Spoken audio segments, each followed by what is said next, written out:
Henri Järvelaid, täna kindel 5-0 võit Pärnu JK Vapruse üle. Võtta see mäng lühidalt kokku. Jah, õnnestus resultatiivne olla ja taga hästi kaitsta, et tegime oma korrektuuri, ütleme eelmisest mängust, et mingid liikumised ja kaitsetöös, üleminekud kaitses rünnakusse, et ma arvan, et täitsime oma plaani, mis igale mängile oli antud ja sealt ka see hea tulemus. Ise ka täna teine poolaeg mängisid, said esimese värava Premium liigas kirja. Kirjelda natuke enda värava olukorda.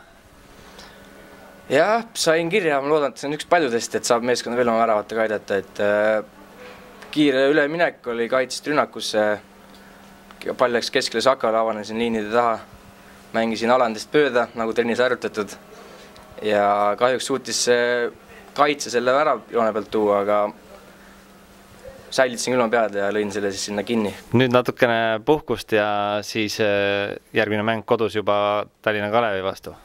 Just, väike koondise paus, loodame, et saab seal Hispaaniale ka jala valgeks Hispaania vastu ja siis edasi siin Premium liigas.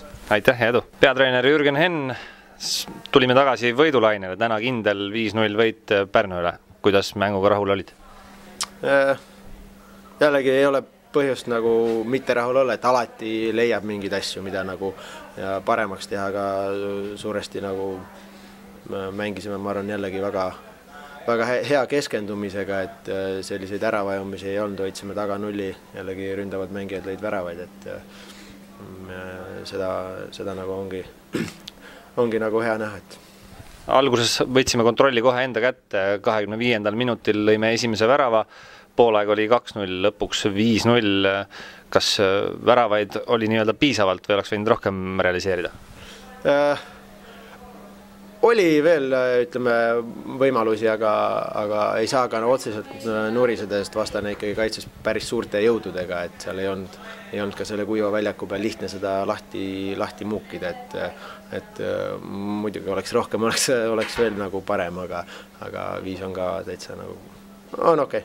Lõpetasime täna 10-kesi vahetusest sekkunud Herol pidi kahjuks mängu pooleli jätma. Oskad sa öelda, mis temal täpsemalt viga oli?